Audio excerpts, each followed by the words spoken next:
Assalamualaikum warahmatullahi wabarakatuh. Waalaikumsalam warahmatullahi wabarakatuh.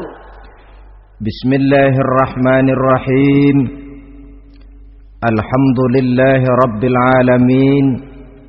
Wassalatu wassalamu ala ashrafil anbiya'i wal mursalin, Sayyidina wa maulana Muhammadin wa ala alihi wa sahbihi ajma'in, amma ba'du. Saudara-saudara hadirin, ma'asyiral muslimin rahimakumullah. Salah satu dari rukun iman yang 6 mengajarkan kepada kita untuk beriman dengan adanya hari akhirat. Hari yang dimulai dengan kehancuran alam ini, yang dalam istilah kerennya disebut the last day of the world, di mana air laut tumpah ke darat, planet-planet bertabrakan, gunung meletus, bumi gempa, lalu semua yang bernama hidup mati. Terjadilah kebangkitan setelah mati itu dalam kehidupan yang disebut kehidupan akhirat. Pada kehidupan akhirat itu Allah jelaskan dalam surah Abasa ayat 34, Yauma yafirrul mar'u min akhihi wa ummihi wa abihi wa sahibatihi wa banihi likulli imri'in minhum yauma idzin sya'nun yughnih. Hari di mana setiap orang akan lari dari saudaranya, dari ibunya dan bapaknya, dari istrinya dan anak-anaknya. Setiap orang pada hari itu disibukkan oleh persoalannya sendiri-sendiri. Sehingga sangat boleh jadi hari itu orang tua tidak lagi sempat memikirkan anaknya. Seorang suami tidak lagi sempat memikirkan istrinya. Seorang teman pun tidak akan sempat memikirkan teman. Tiap orang sibuk dengan persoalannya sendiri-sendiri untuk mempertanggungjawabkan kegiatan hidupnya ketika di dunia ini. Dalam keadaan semacam itu, di mana orang disibukkan dengan persoalannya masing-masing, ada 7 golongan manusia yang mereka tenang-tenang saja. Orang lain bingung, mereka kalem. Orang lain kepanasan, mereka mendapat keteduhan. Siapa mereka? Inilah yang akan kita jadikan pembicaraan pada pertemuan kita kali ini. Bersumber dari sebuah hadis di mana bersabda Rasulullah sallallahu alaihi wasallam, Sab'atun yuzilluhumullahu yawma la zilla illa zilluh. Ada 7 golongan manusia, kata beliau, yang di akhirat nanti akan langsung mendapat perlindungan dari Allah. Padahal hari itu tidak ada lagi perlindungan selain perlindungan Allah. Sehingga lantaran Allah langsung yang melindungi mereka, maka mereka tidak merasakan lagi kepanasan akhirat.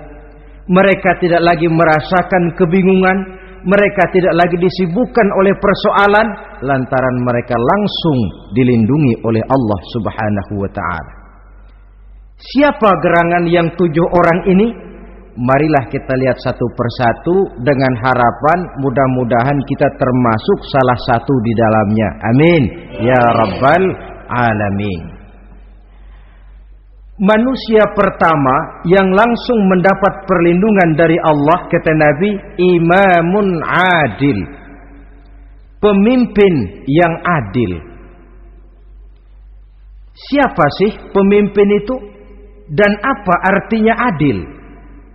Saudara hadirin, Secara umum yang dinamakan adil ialah at-tawassut bainal amraini.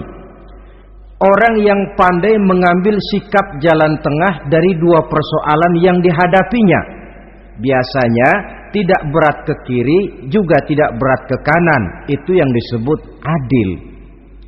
Orang yang tidak hanya sekedar bisa menuntut kewajiban dari seseorang, tapi juga bisa memberikan hak kepada orang itu juga disebut adil. Lalu pemimpin itu siapa? Setiap kita adalah pemimpin. Yang besar kecilnya kepemimpinan kita bergantung kepada apa yang kita pimpin. Dan sudah barang tentu bahwa setiap pemimpin akan dimintakan pertanggunggan jawab dari apa yang dipimpinnya. Seorang pemimpin yang adil, dia menaungi orang-orang yang dipimpinnya dalam kehidupan di dunia ini. Pantas kalau di akhirat nanti Allah langsung menaungi mereka. Oleh karena itu, pemimpin merupakan suatu amanah. Jabatan di samping dia merupakan amanah juga merupakan nikmat. Dan nikmat itu akan bergantung kepada pandai atau tidak kita mensyukurinya. Beberapa contoh dalam sejarah bisa kita lihat. Seorang bernama Umar bin Abdul Aziz. Pada saat beliau secara aklamasi dipilih menjadi pemimpin, menjadi presiden, ucapan yang pertama keluar dari mulutnya, inna lillahi wa inna ilaihi raji'un. Coba bayangkan ini. Dipilih jadi pemimpin, diangkat jadi presiden, bukan alhamdulillah, malah inna lillahi wa inna ilaihi raji'un. Kenapa? Dia anggap jabatan itu adalah amanah. Menyia-nyiakan amanah berarti khianat, dan khianat ini adalah dosa besar. Pantaslah kalau Allah Subhanahu wa taala memperingatkan, nikmat bisa saja berubah menjadi azab kalau kita tidak pandai mensyukurinya. La in syakartum la azidannakum wa la in kafartum inna azabi lasyadid. Kalau kamu pandai bersyukur, aku tambah nikmatku. Tapi kalau kamu tidak pandai bersyukur, kamu ingkar, kamu lupakan nikmat Allah, awas, azabku amat pedih, kata Allah. Jadi berdasarkan logika dari ayat ini bisa kita katakan, orang kaya. Ada orang kaya enggak di sini? Ada orang kaya enggak? Yang kaya tolong dengerin. Orang kaya itu bisa masuk surga karena hartanya.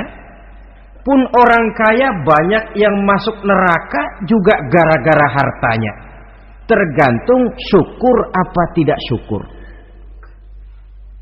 Orang alim. Ada yang alim di sini? Ada. Tolong dengerin orang alim. Yang ustadz, yang kiai. Orang alim bisa saja masuk surga karena ilmunya. Dan orang alim pun bisa masuk neraka karena ilmunya. Pejabat. Ada pejabat? Banyak. Pejabat itu bisa masuk surga karena jabatannya. Pun pejabat itu bisa masuk neraka karena jabatannya. Bergantung syukur apa tidak. Kalau ada orang kaya, hartanya didapat dari jalan yang halal, berusaha menurut yang disyariatkan oleh Allah. Lalu hartanya itu tidak cuma untuk ditumpuk 7 turunan, namun juga berfungsi sosial. Dia bantu pembangunan masjid, dia makmurkan majelis taklim, dia santuni yatim piatu. Orang kaya macam itu dengan hartanya, insya Allah bisa sampai ke surga. Tapi kalau ada orang kaya, hartanya didapat dari segala macam cara, asal harta tercapai segala cara halal. Perlu jilat atas, perlu injak bawah, perlu sikut kiri kiri kanan. Setelah dapat harta lalu pelitnya 17 setan. Tidak mau zakat, infak, apatah lagi sedekah. Orang kaya macam itu dengan hartanya bisa masuk neraka. Na'udzubillah min. Ada orang alim, dengan ilmunya dia bimbing umat. Dia katakan yang halal itu halal, yang haram itu haram. Dia katakan yang hak itu adalah hak, yang batil adalah batil. Dia tidak peduli apapun resikonya.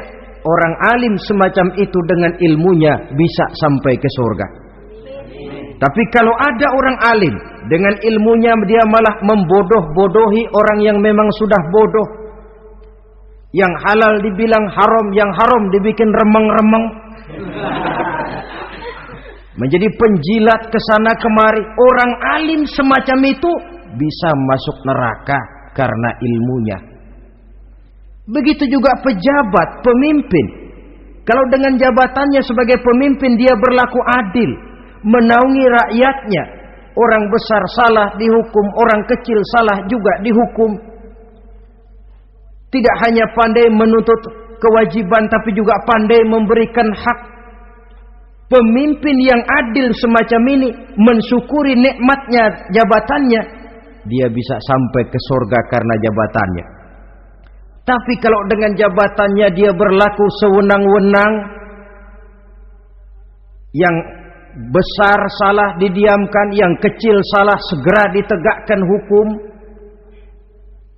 hanya pandai menuntut kewajiban dari rakyatnya tapi tidak pandai memberikan hak, maka pemimpin semacam ini lantaran tidak pandai mensyukuri nikmat, bisa saja nikmat itu berubah menjadi azab. Oleh karena itu saudara-saudara, pemimpin menaungi rakyat, pantas kalau di akhirat nanti Allah langsung menaungi beliau. Siapa pemimpin? Tiap kita. Bapak pemimpin di rumah tangganya, ibu pemimpin bagi anak-anaknya, Pak Lurah memimpin di kelurahannya, Pak Camat memimpin di kecamatannya, pemuda pemimpin bagi dirinya sendiri, akan dimintakan pertanggungan jawab.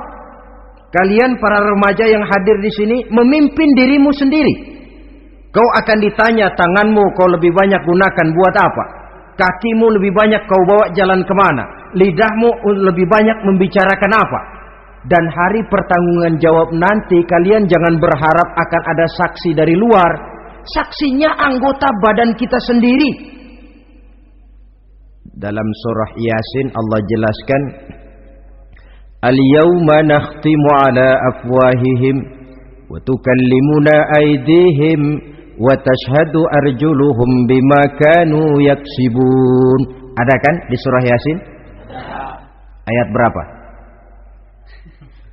Pokoknya Yasin dah.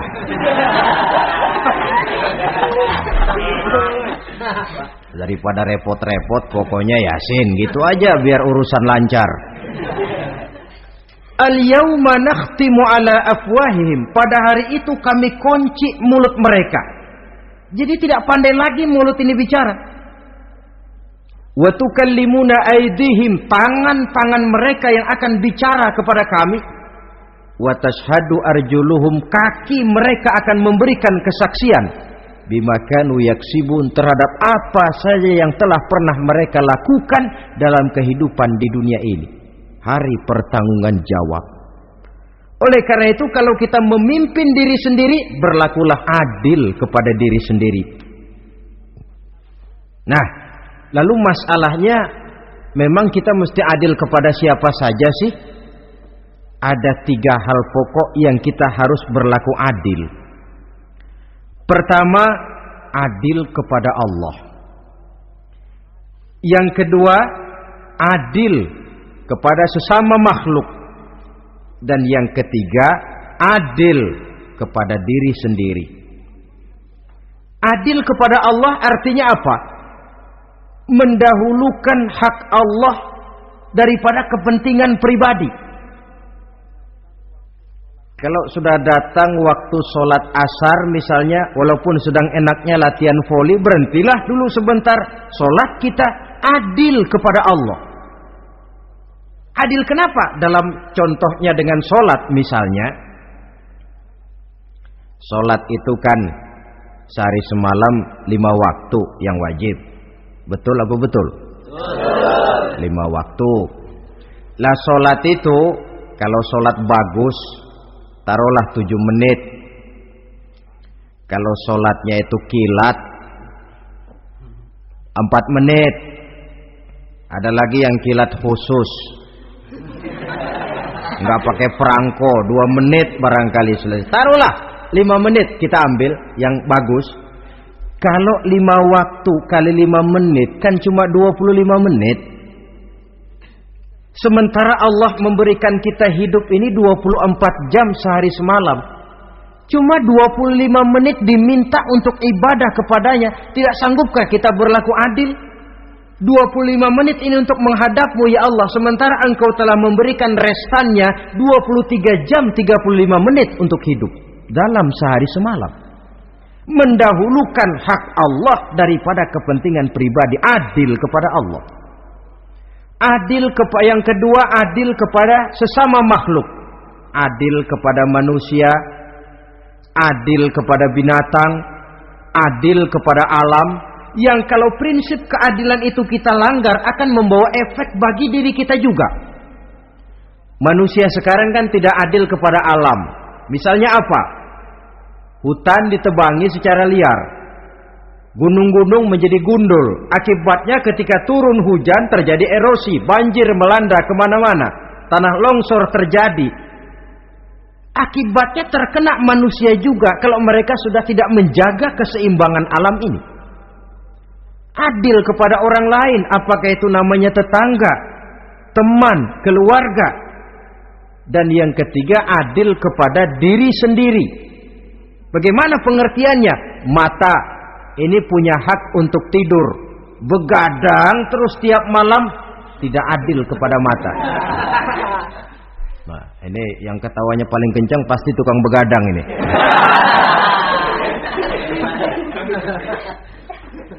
Perut ini punya hak untuk tidur. Puasa saja siang malam mengurangi hak perut. Adil kepada diri sendiri. Untuk kehidupan yang akan datang di akhirat, pasti akan kita temui. Kita yakini keberadaannya. Yang oleh karena itu, kalau kebetulan kita ini adalah pemimpin, sekurang-kurangnya pemimpin bagi diri sendiri, marilah kita berusaha menjadi pemimpin yang adil. Supaya nanti di akhirat, Allah Subhanahu wa ta'ala memberikan perlindungan langsung kepada kita. Amin ya rabbal alamin. Ini yang pertama. Lalu yang kedua, orang yang akan langsung mendapat perlindungan dari Allah, syab nasha'a fi ibadatillah. Orang muda yang tekun beribadah kepada Allah. Anak muda yang rajin ibadah. Kenapa kok Nabi bilang anak muda, bukan orang tua? Apa orang tua yang rajin ibadah Allah enggak senang? Tentu Allah senang. Cuma Allah lebih senang lagi kalau ada anak muda yang rajin ibadah. Sebab apa? Kondisi psikologis. Kalau ada orang tua rajin ibadah, itu mah pantas. Emang udah waktunya. Ada orang sembayangnya rajin, masuk masjid, masuk maghrib, keluar isya, malam tahajud, tahlilnya mantap. Umurnya berapa? 70. Enggak istimewa. Itu memang sudah mestinya. Lagian kalau sudah 70 masih bandel aja, kapan mau taubat? Tapi kalau ada anak muda, darahnya masih mengalir dengan panas, dia masih berusaha mencari bentuk-bentuk kepribadian dalam dirinya, dia masih mudah terpengaruh oleh lingkungan, tapi dia sanggup memblokir itu, disalurkannya di jalan Allah, dia tekun beribadah. Allah cinta betul pemuda semacam itu. Sehingga nanti di akhirat mereka langsung mendapat perlindungan dari Allah Subhanahu wa ta'ala. Selalu pembangunan yang mengarah kepada modernisasi diikuti dengan proses pergeseran nilai. Dalam kondisi semacam ini, kehidupan remaja pemuda yang masih mencari identitas dan pembentukan kepribadiannya mudah terpengaruh oleh hal-hal yang ada di sekelilingnya. Sehingga sangat boleh jadi apa yang dianggap orang dulu tabu lalu dianggap biasa. Yang aneh-aneh malah dijadikan model. Yang dilarang malah nekat diterjang. Di mana norma dan kaedah-kaedah moral tidak lagi mendapat perhatian yang wajar. Dalam kondisi semacam ini terjadilah proses peluncuran moral. Dan hampir di mana-mana kehancuran suatu bangsa dimulai dengan kehancuran moral daripada generasi mudanya. Oleh karena itu pemuda yang tekun ibadah ini sangat positif dampaknya dalam kerangka pembangunan umat. Pak, ibadah itu apa sih? Kalau jadi pemuda yang tekun ibadah, apa kemana-mana mesti bawa tasbih? Mungkin. Apa mesti pakai peci terus? Boleh jadi. Apa kemana-mana mesti pakai kain sarung? Ya tidak juga. Ibadah kan artiannya luas. Segala perbuatan yang diperintah dan karenanya bertujuan mencapai ridho Allah, itu bernama ibadah. Kalian remaja berangkat menuntut ilmu, pergi pagi pulang siang, membekali diri menuntut ilmu, itu ibadah. Kalian pulang ke rumah, ibu bapak memerintah taat kepada orang tua, ibadah. Membersihkan lingkungan, ibadah.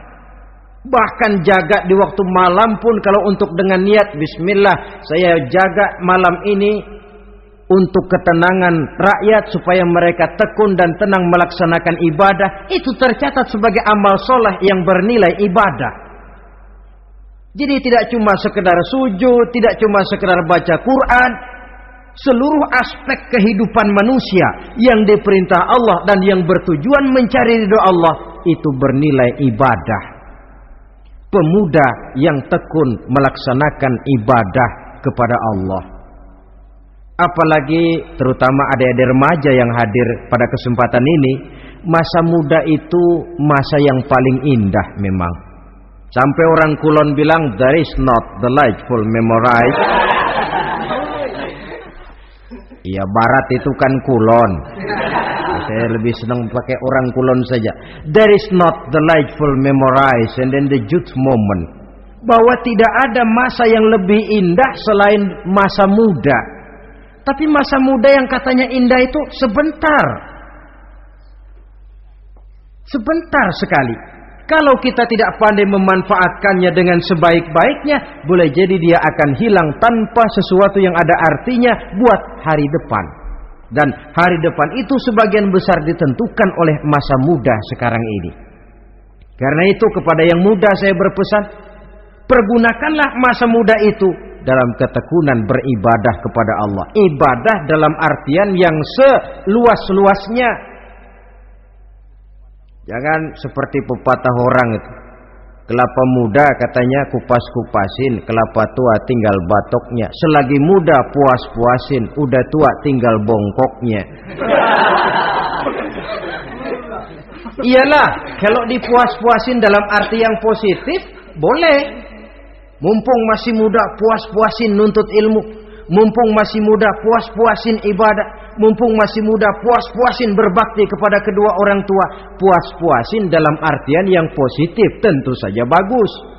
Tapi kalau puas-puasin dalam arti menghambur umur untuk sesuatu yang mubazir, bergadang di pinggir-pinggir jalan, lalu mulai berkenalan dengan morfin, narkotik, ganja, terperangkap oleh budaya-budaya modern yang menyesatkan, terpancing oleh model-model baru yang kelihatannya menarik tapi sebenarnya tidak bermanfaat, entah pada akhirnya akan mendatangkan penyesalan kepada kita saja. Coba, belakangan ini saya dengar di Jakarta akan ada satu festival yang disebut Festival Ngeceng.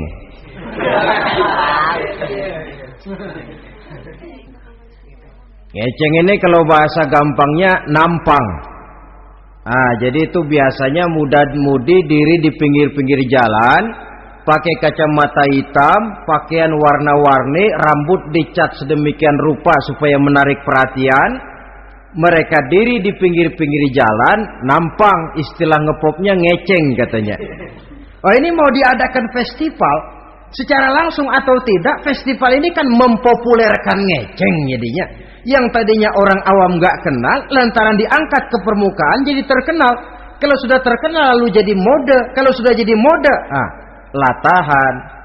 Boleh jadi nanti akhirnya ngeceng masuk desa. Bukan cuma sekedar ABRI masuk desa, bukan cuma sekedar koran masuk desa, ngeceng pun bisa saja masuk desa. Banyak saluran-saluran positif yang sesuai dengan kreativitas jiwa remaja, ketimbang mengadakan sesuatu yang tidak ada manfaatnya, ketimbang menghabiskan umur untuk sesuatu urusan yang mubazir. Sedangkan umur bukan jatah gratis tanpa batas waktu. Ada pertanggungan jawab. Umurmu kau habiskan di mana? Masa mudamu kau selesaikan di mana? Itu akan dimintakan pertanggungan jawab. Nah, pemuda yang tekun ibadah kepada Allah, dampak positifnya apa? Dia punya sandaran vertikal kepada Allah. Jiwanya besar, jiwanya mandiri. Dan ini yang kita perlukan. Pemuda yang siap jadi pelopor, bukan pengekor. Pemuda yang sanggup mandiri dan bukan membanggakan keturunan leluhurnya. Kata pepatah, wa khairun nasi dzu syarafin qadimin aqama li nafsihi syarafan jadida wa syarrun nasi dzu khumulin idza fakhartahum zakarul jaduda. Generasi yang baik adalah generasi yang punya kejayaan masa lalu, dan buat mereka sendiri mereka mampu mendirikan kejayaan yang baru. Artinya nenek moyangnya memang orang-orang terhormat, tapi dia mampu mandiri mendirikan kehormatan itu bagi pribadinya. Sebaliknya, generasi yang paling jelek adalah generasi pemalas, yang kalau orang lain kelihatan lebih hebat, dia sebut-sebut nenek moyangnya. Lu sih belum apa-apa, bapak gua dong. Bapak gua katanya. Lu sih belum apa-apa, om saya dong. Tante saya dong. Kerjanya cuma membangga-banggakan leluhur. Dia sendiri tidak ada apa-apanya. Ini generasi yang paling jelek. Kalau orang kelihatan lebih hebat, dia sebut leluhurnya. Sementara dia sendiri nol nilainya, tanpa ditunjang oleh fasilitas leluhurnya. Pasukan pemuda mandiri macam ini yang kita perlu. Bukan sekedar pasukan pemuda oke bos, kulun nuwun, yes sir, yes man, kumaha juragan wae.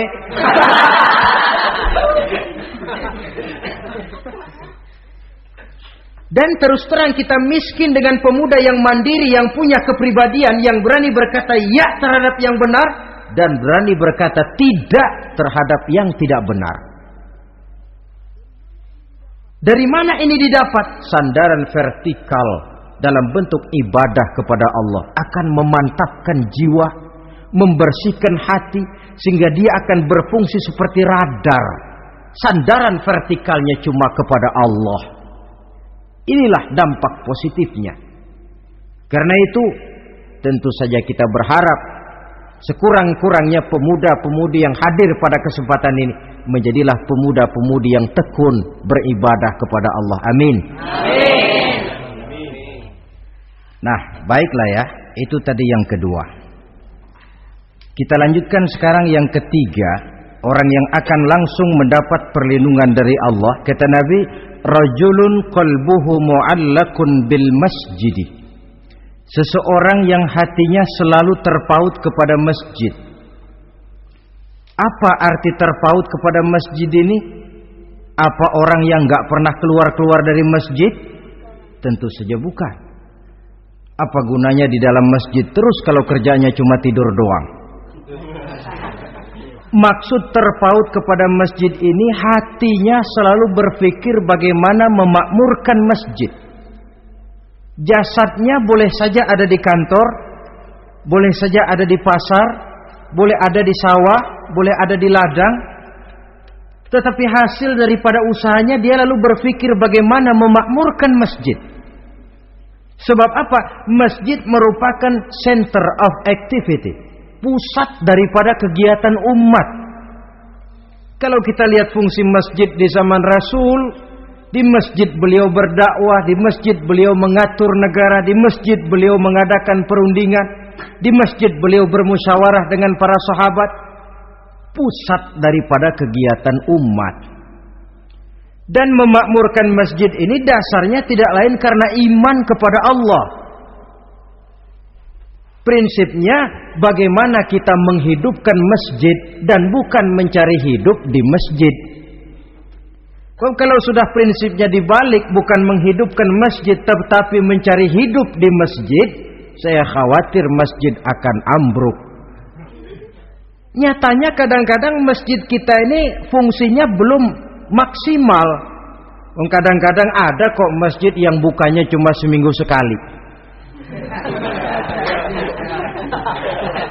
Jumat pagi jam 9 masjid buka, Jumat jam 2 tutup, buka-buka lagi Jumat depan. Seminggu sekali. Kelemahan lainnya manajemen masjid, terus terang sajalah kita bicara. Kadang-kadang pengelolaannya ketua masjid bapaknya, khotib mantunya, sekretaris ponakannya, imam Bilal cucunya. Gak ada orang lainnya. Ya kalau bagus kepengurusannya tidak apalah.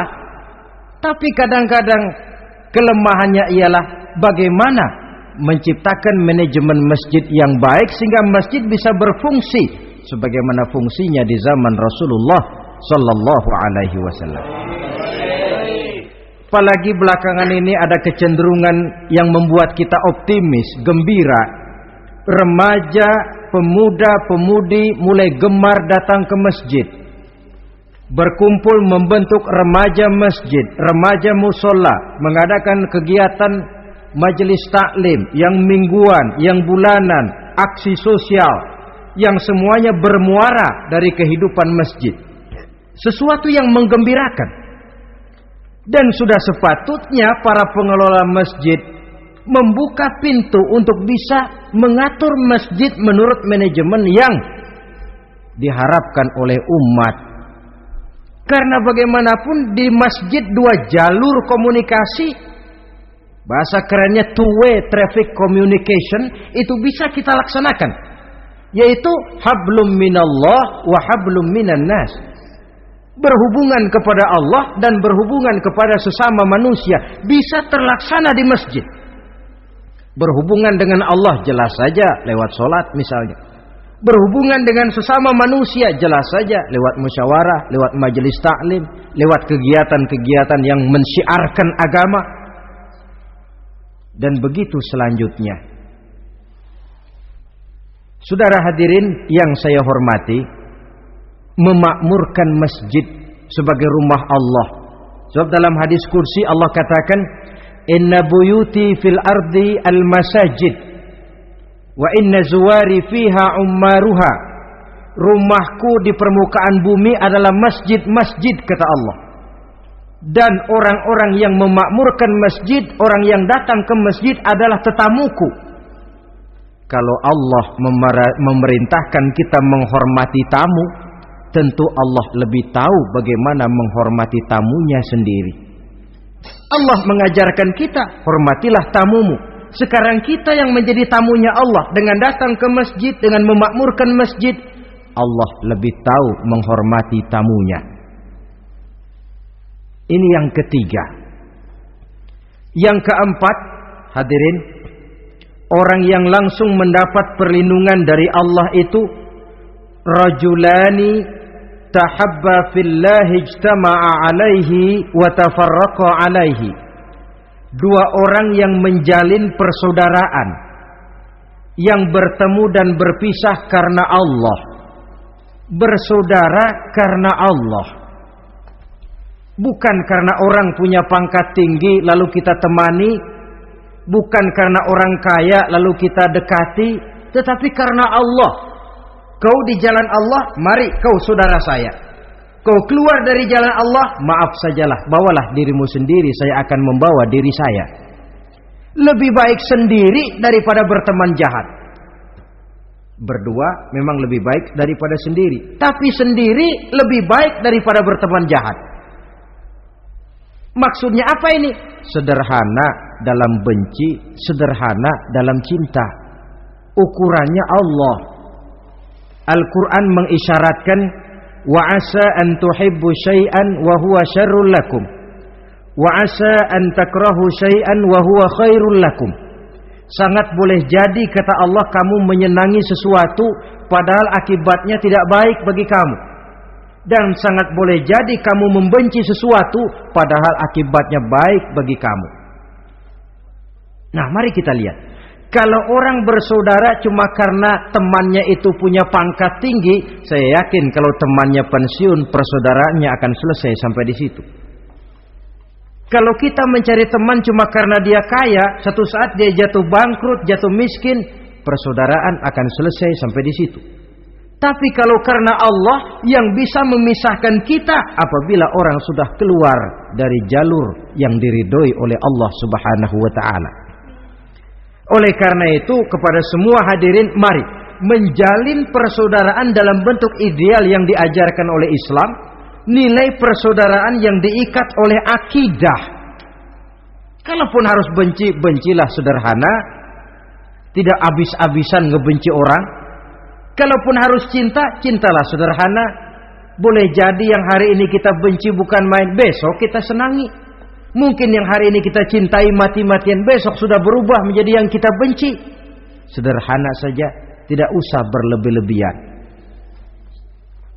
Kalau nilai persaudaraan yang diajarkan ini bisa kita wujudkan, persaudaraan yang diikat dengan nilai akidah, maka dari persaudaraan semacam itu, insya Allah kita bisa berbuat banyak untuk kepentingan diri, keluarga, masyarakat kita pada umumnya. Ini kelompok yang keempat.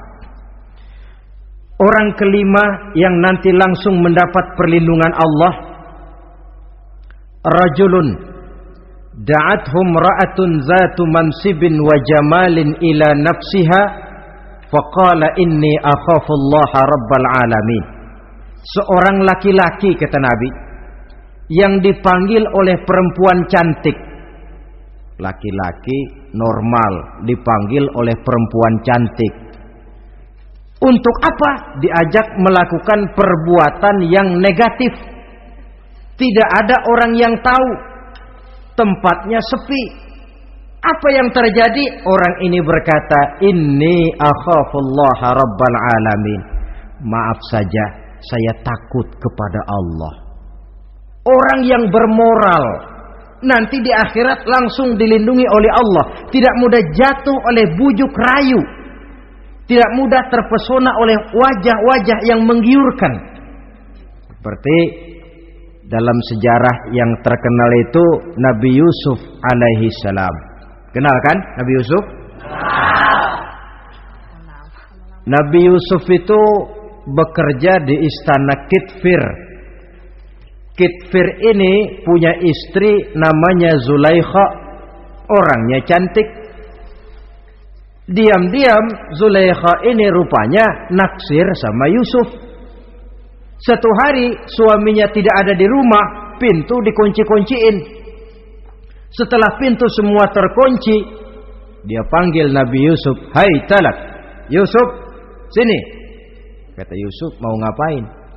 "Pokoknya sini." "Iya, mau ngapain?" "Iya, kayak orang-orang, ngapain sih?"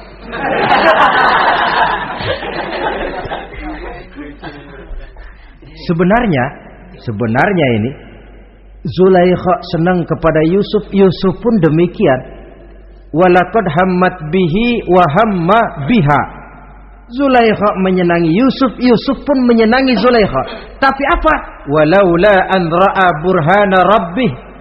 Andai kata Yusuf tidak melihat peringatan Tuhannya, letter S.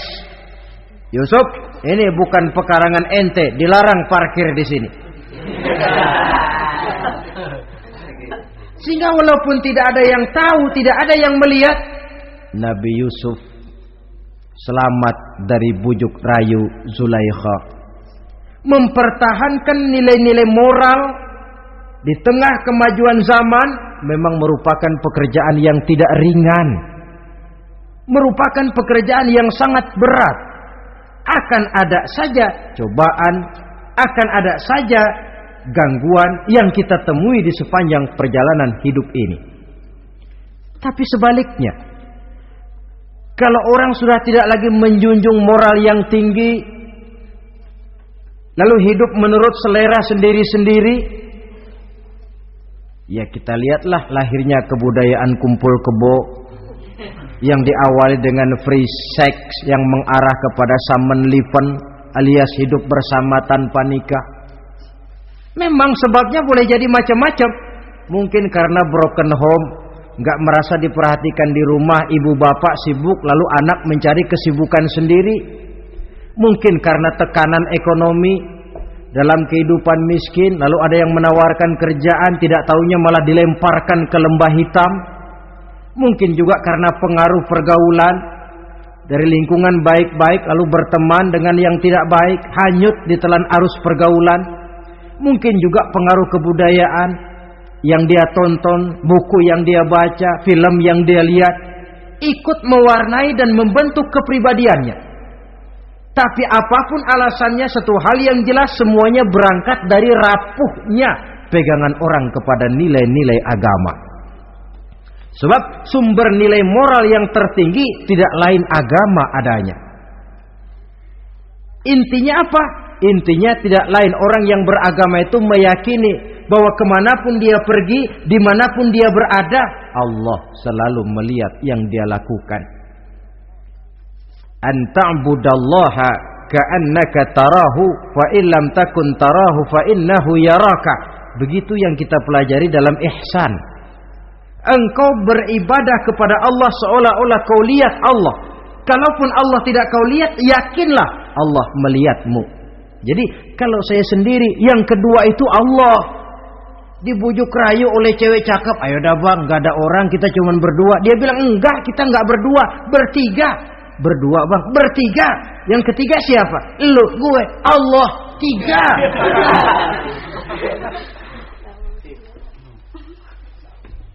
Di kantor mau korupsi dia kasak kusuk, gerasak berusuk cari apa yang seharusnya menjadi hak orang lain. Tidak ada yang lihat, tapi dia tidak sendiri. Saya berdua. Yang kedua, Allah. Merasakan kehadiran Allah dekat dalam hidup. Nilai moral semacam ini menyelamatkan masyarakat. Pantas kalau orang semacam ini di akhirat nanti langsung mendapat perlindungan dari Allah Subhanahu wa taala. Karena itu terutama adik-adik remaja yang hadir, sebenarnya yang paling mahal dalam hidupmu adalah harga dirimu. Kalau itu sudah terjual dan tergadai, apalagi yang bisa kau banggakan dalam hidup ini? Titel yang berenteng barangkali, harta yang banyak, mobil yang serba berkilat barangkali. Tidak akan banyak manfaatnya kalau sudah dimulai dengan kehancuran daripada harga diri. Tidak ada yang lebih mahal daripada harga diri. Jagalah itu baik-baik. Pelihara nilai-nilai moral. Makin pandai kau jaga diri, insya Allah makin mahal hargamu. Dalam pandangan manusia, lebih-lebih juga dalam pandangan Allah. Pantas kalau pepatah bilang, innamal umamul akhlaqu ma baqiyat fa in zahabathumu akhlaquhum zahabu. Suatu bangsa akan tegak kalau dia masih punya nilai moral. Bila hancur moral itu, hancur jugalah ketegakan daripada bangsa itu sendiri. Ini yang kelima. Yang keenam, masih dua lagi.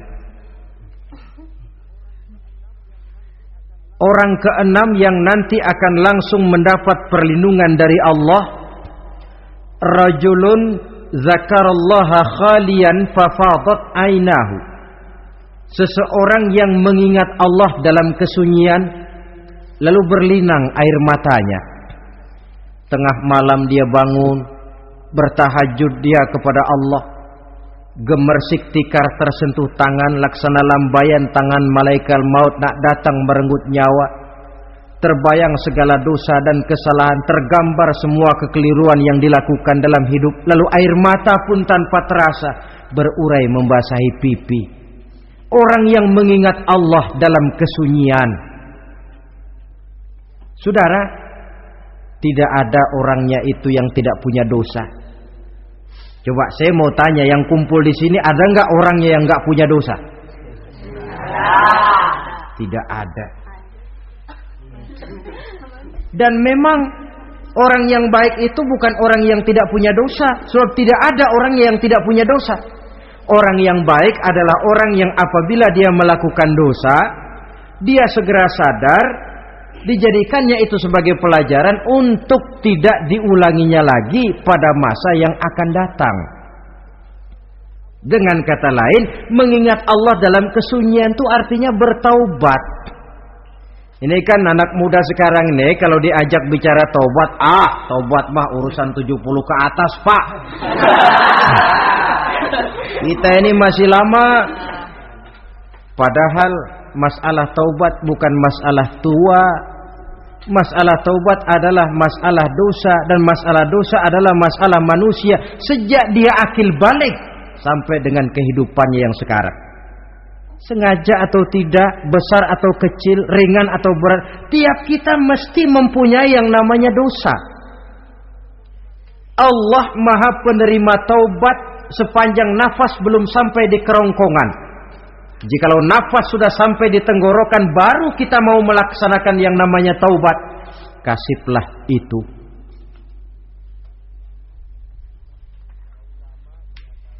Para ulama mengatakan, la saghair ma'al istimrar wala kabair ma'al istighfar.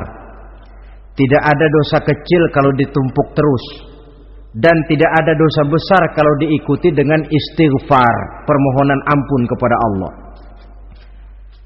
Jadi jangan menganggap ini dosa kecil, ini dosa kecil, ditumpuk-tumpuk lah jadi gede juga. Tidak ada dosa yang kecil kalau dikerjakan terus-menerus, dan tidak ada dosa yang besar kalau diiringi dengan istighfar.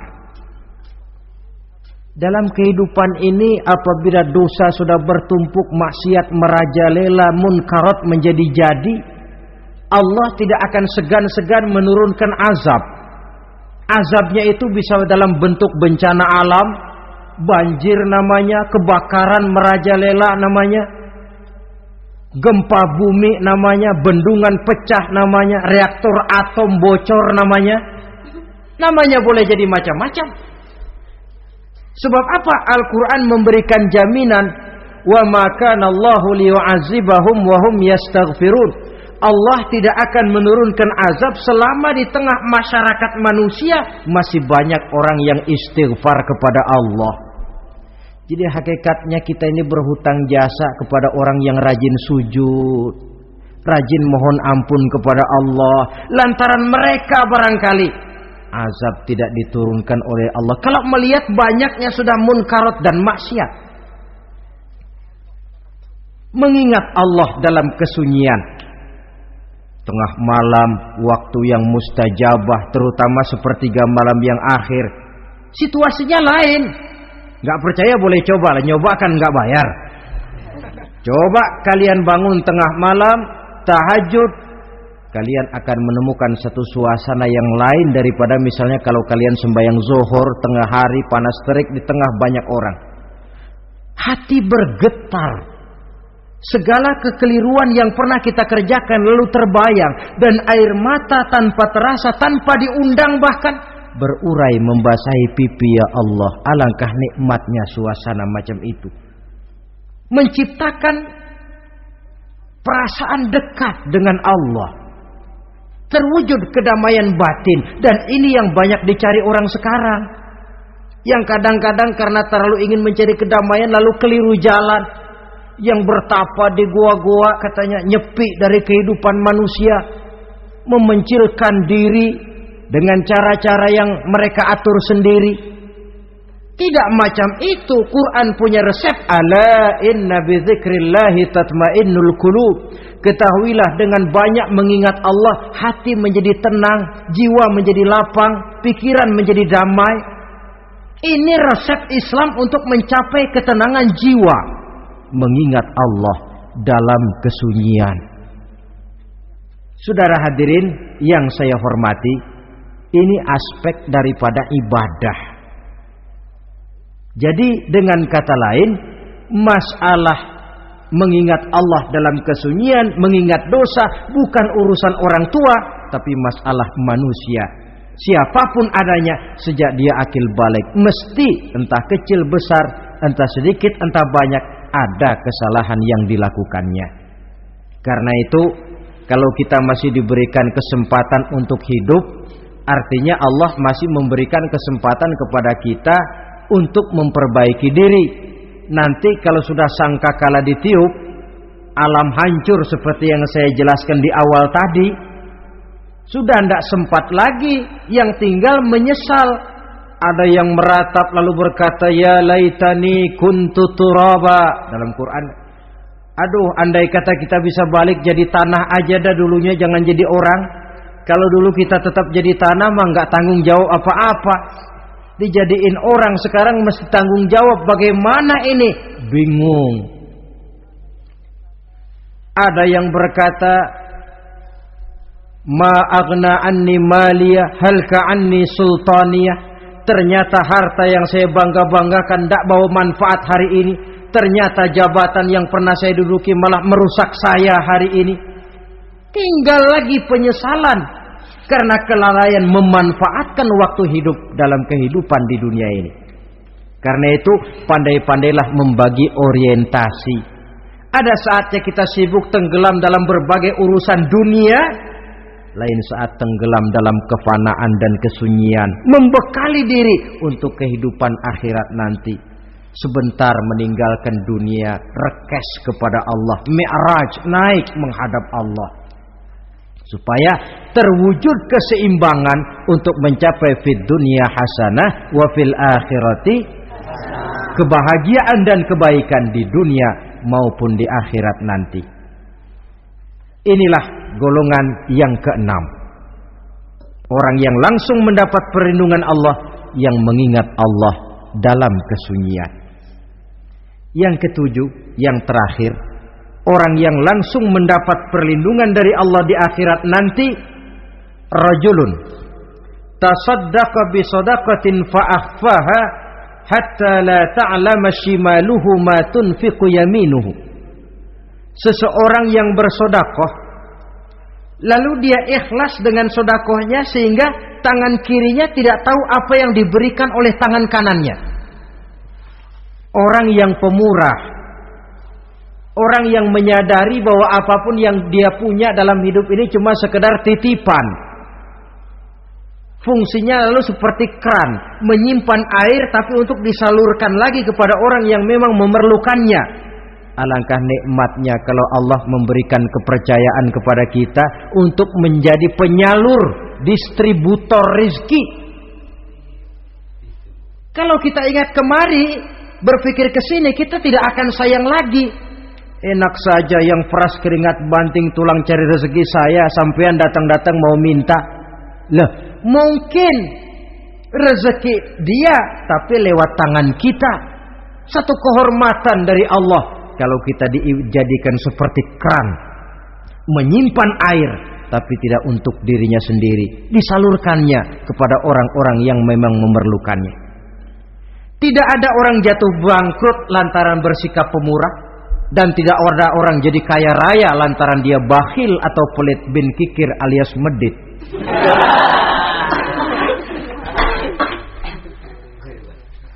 Dalam kitab Riyadhus Shalihin kita baca, tiap pagi ke alam ini turun 2 malaikat.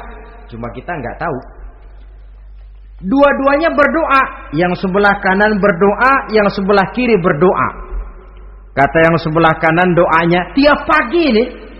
Kata yang malaikat yang satu dia berdoa, Allahumma a'ti munfiqan khalafa. Ya Allah, kepada orang-orang yang suka infak, kepada orang-orang yang suka memberi, kepada orang-orang yang pemurah, gantilah mereka dengan yang lebih baik dari apa yang telah mereka berikan.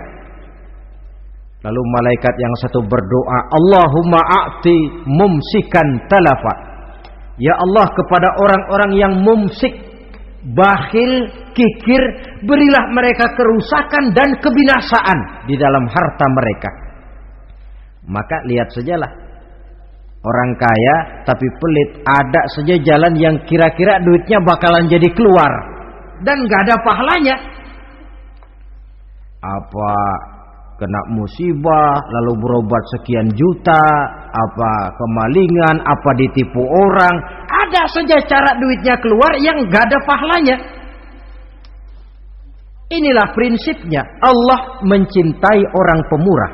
Dalam hadis kursi, uhibbu ahlas sakha wa hubbi lil faqiri syakhi asyad. Aku cinta kepada orang yang pemurah, tapi aku lebih cinta kepada orang miskin yang pemurah. Orang kaya pemurah Allah cinta, orang miskin pemurah Allah lebih cinta. Kenapa? Nilainya lain. Orang kaya sedekah 500, orang miskin sedekah 500, sama 500-nya, tapi saya yakin pahalanya lebih besar buat si miskin. Kenapa? Buat orang kaya 500 apa artinya? Sekelebatan.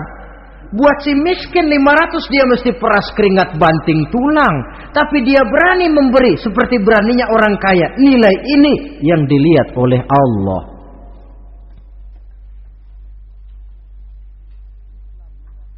Islam mengakui hak milik pribadi, tapi harus berfungsi sosial. Di dalam harta yang kita miliki itu ada haknya masjid, ada haknya yatim, ada haknya madrasah. Dan Allah Subhanahu wa ta'ala bisa, saya katakan di awal tadi, merubah nikmat menjadi azab kalau kita tidak pandai mensyukurinya. Bersyukur kalau diberikan harta artinya mempergunakan harta itu sesuai dengan kehendak yang memberinya. Allah memberikan harta kepada kita. Apa yang Allah kehendaki? Supaya harta itu berfungsi sosial. Milik pribadi silahkan, tapi berfungsi sosial dalam kehidupan. Kita terus terang saja, umat Islam ini bukan tidak punya potensi, tapi tidak pandai menginventarisir potensi. Apa tidak ada orang Islam yang kaya? Banyak. Yang belum banyak yang mau berbuat atas nama dan untuk kepentingan agamanya. Kalau buat pribadinya berani bukan main. Itulah yang sering diungkapkan orang, pembangunan pesantren terlunta, ya, asrama yatim piatu tidak terurus. Ada orang membangun masjid, meletakkan batu pertama sekaligus jadi batu terakhir. Setelah itu la yamutu wa la yahya, mau dibilang hidup tidak kelihatan geraknya, mau dibilang mati pun tidak ketahuan kuburannya. Kurangnya kesadaran akan arti amanah dan titipan dari Allah. Lahirlah Korun abad 20. Kalian tahu sejarah Korun? Saking kayanya Korun, kunci gudang hartanya itu saja onta yang bawa. Itu baru kunci itu. Onta yang bawa. Ketika orang tanya, "Anna laka hadza ya Korun?" Hartamu begini banyak dari mana kau dapat Korun? Ya saya usaha, tidak ada hubungannya sama Tuhan katanya. Apa yang terjadi? Lantaran kekurang ajarannya melupakan nikmat. Korun dan seluruh harta bendanya ditenggelamkan Allah oleh gempa bumi. Makanya orang sekarang kalau dia macul ketemu harta, apa katanya? Gue dapat harta karun. Peninggalan si Korun itu barangkali dahulunya. Saudara-saudara, oleh karena itu, kalau kita oleh Allah diberikan amanah berupa harta, pandailah bersyukur dan jadilah orang yang ikhlas dalam bersedekah. Nah, inilah pertemuan kita pada kali ini. Walaupun singkat, mudah-mudahan sekali lagi kita termasuk salah satu di antara 7 golongan yang di akhirat nanti langsung mendapat perlindungan dari Allah. Terima kasih banyak atas segala perhatian. Mohon maaf atas segala kekurangan. Usikum wa nafsi bitaqwallah. Wassalamualaikum warahmatullahi wabarakatuh. Waalaikumsalam.